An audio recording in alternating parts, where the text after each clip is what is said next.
이 대한민국의 주적은 북한 노동당 정권입니다. 그 중에서도 김정은입니다. 수령 지배체제니까 북한 노동당 정권이 바로 수령이고 수령이 김정은이죠.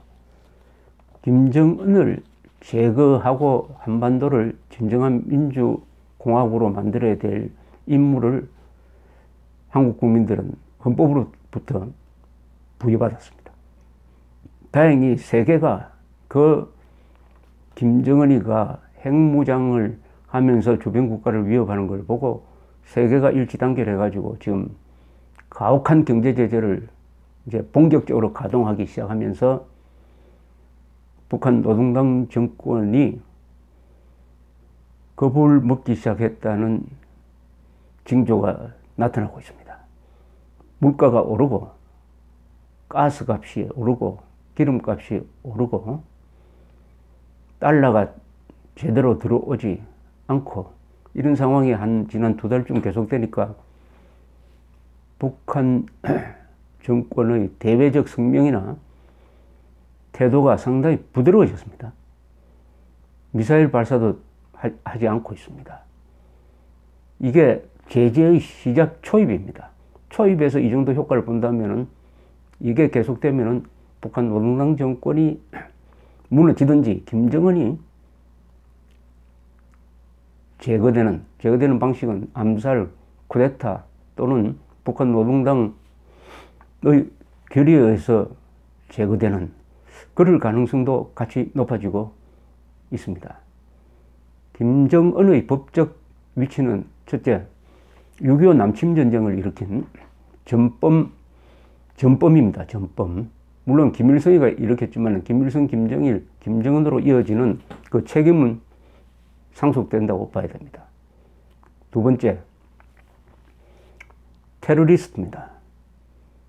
이복형 김정남을 죽인다든지 장성택을 죽인다든지 해외에서 납치를 해간다든지 테러리스트입니다. 세 번째, 반인류 범죄자입니다.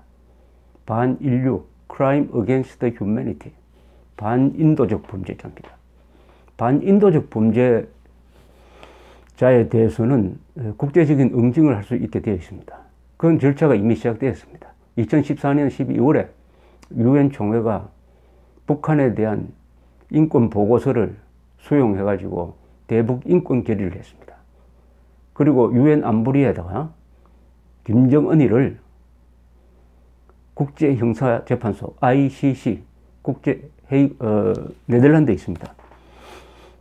ICC에 말하자면 고발해줄 것을 유엔 안보리에 건의했지만 유엔 안보리는 거부권을 행사하는 중국과 러시아의 반대로 그 단계까지는 가지 않았습니다. 이런 문제와 관련해서 송상현 전 국제형사재판소 소장이 VOA 미국의 소리 방송과 인터뷰를 했습니다. 이 송상현 전 국제형사재판소 소장은 한 10년 동안 이 ICC가 자리를 잡는데 아주 결정적인 역할을 한 유명한 국제적 인물입니다. 반기문 유엔 사무총장과 함께 가장 고위직에 올라간 분이 이 송상현 전 서울법대 교수입니다. 이분은 외국에서 더 많이 알아줘가지고 파이낸셜 타임즈라든지 유력지에서 아주 전면 인터뷰를 하고 하는 분인데 이상하게 한국에서는 송상현 전 국제형사재판소 소장이 많이 알려져 있지 않고 인터뷰를 거절해서 그런지 모르지만 별로 보지 못했습니다. 이 송상현 전 소장이 VOA와 인터뷰를 하면서 이분이 이런 주장을 합니다. 유엔 안보리가 김정은을 ICC에 고발해야 된다. 회부해야 된다. ICC에 조사를 해달라고 회부하는 게 맞다. 그렇게 하면은 북한 정권에 심대한 타격을 줄 것이다. 이렇게 이야기를 합니다. 그렇다면 우선 이 ICC에 대해서 좀 알아봐야 됩니다. ICC는 이거 만들어진 지가 뭐 이제 한 20년쯤 되는 새로운 기구입니다. 새로운 기구인데, ICC에, 우리는 가입했지만 북한은 가입하지 않았습니다. 그러나 북한이 가입하지 않더라도 다룰 수가 있습니다. 어떤 범죄를 다루느냐 하면은 ICC는 이 반인류 범죄를 주로 다룹니다. 집단 학살이라든지, 그리고 뭐 사람을 납치를 한다든지 강제 수용소를 운영을 한다든지 하는 도저히 인간으로서는 할 수 없는 짓을 하는 이런 권력자를 단죄하는 것입니다. 단죄하는데 이 인터뷰에서 이렇게 설명을 합니다. 북한과 비슷한 사례가 과거에 있었느냐? ICC가 다룬 사건 중에서 이렇게 이야기를 하는데, 이 송상현 소장이 아주 의미 있는 비유를 합니다. 북한과 비슷한 게 나치 홀로코스트가 있었다. 그리고 스탈린의 수용소, 강제 수용소 운영이 있었다. 근데 나치 홀로코스트는 뭐 2차 세계대전 이후에 뉴렌베르크 재판에서 단죄를 받았는데 몇 년 사이에 없어졌다. 홀로코스트는 2차 세계대전 중에 일어났다가 없어졌다. 물론 600만 명의 유대인이 죽었죠. 스탈린의 강제 수용소는 굴락이라고 부르는데 이것은 수십 년간 지속되다가 공산주의가 무너지면서 없어졌다. 그런데 북한의 인권 말살 사태는 70년 이상 계속되고 있다. 70년 이상 계속되고 있다. 그러면서 송 전 소장은 이 세 가지, 북한을 포함한 세 가지 사례 중에서 북한 사태가 가장 오래 지속되면서도 심각하다고 볼 수 있다. 이런 점들을 지적하고 국제 여론의 압박을 가해가지고 제일 좋은 것은 유엔 안보리가 이 문제를, 북한의 인권 탄압 문제를 ICC에 회부하는 결의를 하는 것이 가장 효과적일 것이다. 이렇게 이야기를 하고 있습니다. 넘어가면 이제 ICC 국제형사재판소의 검찰부가 이제 조사를 하게 됩니다. 조사를 하게 되는데, 과거에도 연평도와 천안함 사건을 ICC에 조사 의뢰를 했지만은 조사가 되지 않았습니다. 조사가 되지 않았는데, 그러면은 유엔 안보리가 김정은을 ICC에 조사 의뢰했을 때 똑같은 사태로 조사가 불가능하게 되지 않느냐 하는 기자의 질문에 송상현 전 소장은 이렇게 이야기합니다. 2014년에 채택된 유엔의 북한 인권 보고서, 그걸 COI 보고서라고 하는데, 그 보고서는 372페이지가 됩니다. 이런저런 많은 증인과 증거 자료를 집대성해서 잘 분석해 집약한 보고서입니다. 그뿐만 아니라 전 세계에 흩어져 살고 있는 탈북자나 관계자들을 통해서 충분히 많은 증언이나 관계 서류, 자료 같은 것을 수집할 길이 있다고 생각합니다.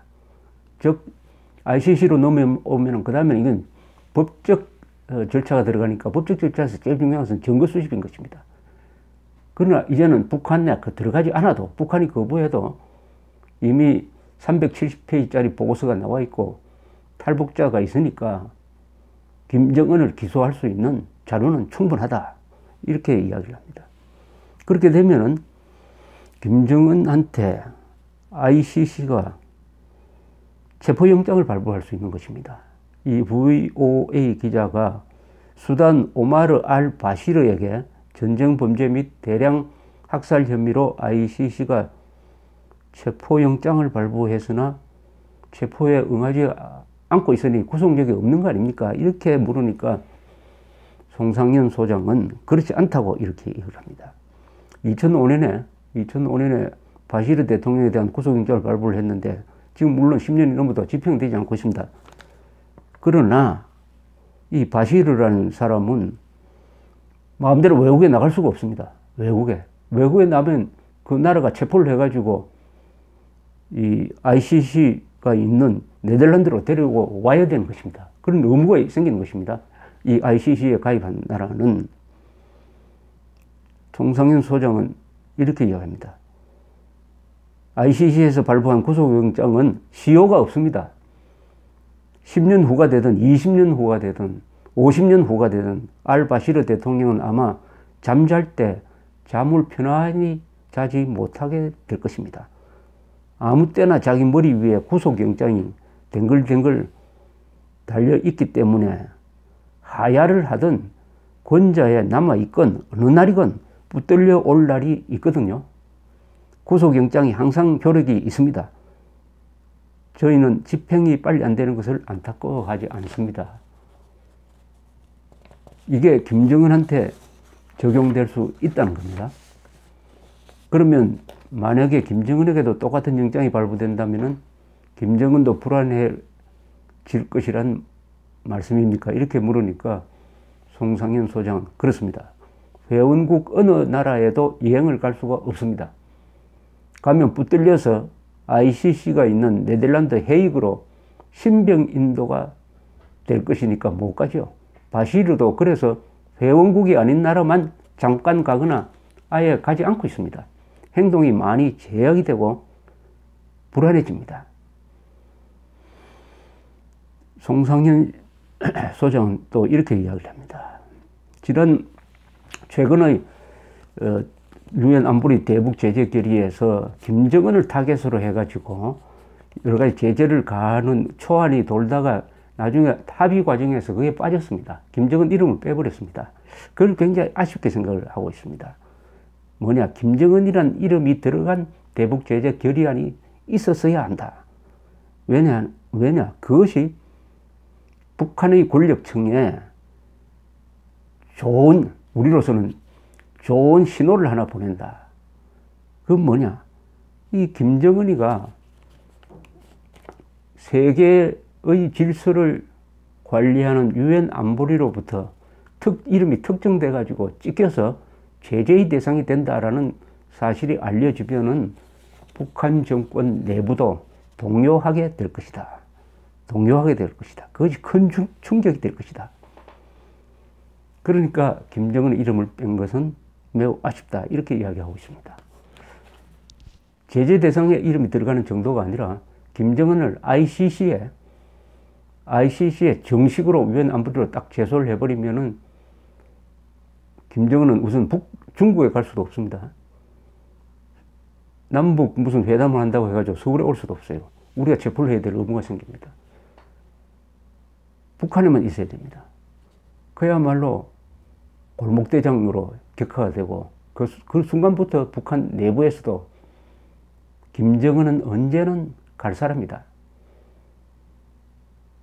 그 ICC에서 발부한 체포영장이 영구적으로 김정은이가 권좌에 있든 말든 영구적으로 효력을 발휘하니까 김정은 앞에 계속 줄 설 수는 없겠구나 하는 분위기가 팽배해지면서 거기서 어떤 정변이 일어날 수 있다. 또 그렇게 되면 김정은 자신도 핵 도발이나 인권 탄압에 조심을 하게 될 것이다. 김정은을 ICC에 제소하고 ICC가 구속영장을 발부하는 이런 움직임 하나가 지금 핵 문제 해결에 중요한 수단이다 하는 것을 알 수 있게 하는 인터뷰였습니다. 이 송상현이라는 아주 세계적인 인물입니다. 세계적인 인물의 법리적 논리를 갖춘 말이니까 아주 경청할 가치가 있었습니다. 김정은을 국제형사재판소에 제소하자 하는 운동이 본격적으로 한국에서부터 일어나야 하겠습니다. 감사합니다.